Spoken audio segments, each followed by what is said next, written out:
Final topic, my Malkin's moments. I have great Malkin's moments for you. First of all, I have to give a shout out, as I mentioned to start the show today, the top seed in the women's basketball NCAA tournament, South Carolina, the Gamecocks knocked off the 2 seed UConn Huskies 64-49 to claim their second national championship, second in the last 5 years. They also won in 2017 over Mississippi State. So and not to mention they won in Minnesota at the Target Center, which is where Paige Beckers grew up, in Minnesota. The Gamecocks, listen to this. They've been so dominant this year. They were 14-0 against the AP Top 25 this year. They became just the 8th program to win multiple national titles. Obviously, UConn leads the nation with 11. Tennessee's got 8. Baylor and Stanford got 3. You have Notre Dame, USC, and Louisiana Tech, each with 2 national championships. And again, now you've got South Carolina in that mix as well. And they became just the 12th team to go wire to wire from the preseason all the way through the tournament as the number 1 team in the nation, exhibiting that consistency and that consistent dominance from the start of the year to the end of the year. And they won 35 games this year. They went 35-2, though 35 wins are the most in a single season in program history, and 7 of them were over national championship winning coaches, including 2 over Gino Auriemma and UConn when the Gamecocks beat the Huskies earlier in the year, 73-57. So major shout out to them. Major shout out to South Carolina's head coach, Dawn Staley, who is now 2-0 in national title games. She's been the head coach for both of those runs in 2017 and now in 2022.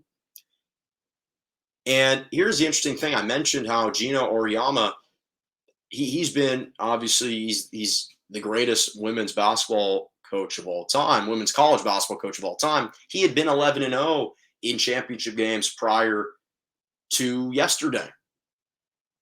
And Dawn Staley and the Gamecocks snapped that streak. He had been 11-0, now is 11-1.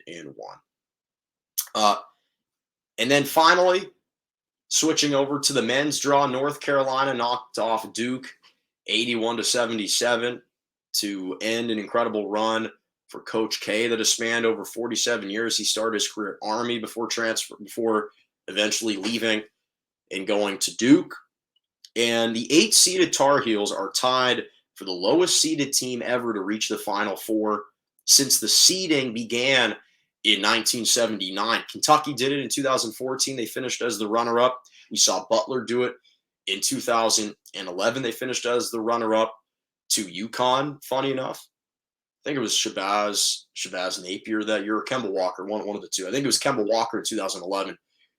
They lost to UConn. That was back-to-back national title game appearances for Butler. Villanova in 1985 ended up actually becoming the champion. They won the NCAA tournament that season as an 8 seed. And then in 1980, UCLA advanced all the way to the national championship game, but they finished as the runner-up. So North Carolina they've already entered rarefied air, but trying to cap it off with a championship title. Obviously, this is their 12th title game appearance, which matches Kentucky for the second most, trailing only behind UCLA with 13. So that'll do it for us on Morning Joe. Thank you so much for joining me right here on J&J Media Network every single Monday and Wednesday morning from 11 a.m. to 12 p.m. Eastern Standard Time, 10 to 11 Central, and 8 to 9 a.m. Pacific. Make sure to subscribe to my YouTube page, Morning Joe, J-O, with Jonah Malkin.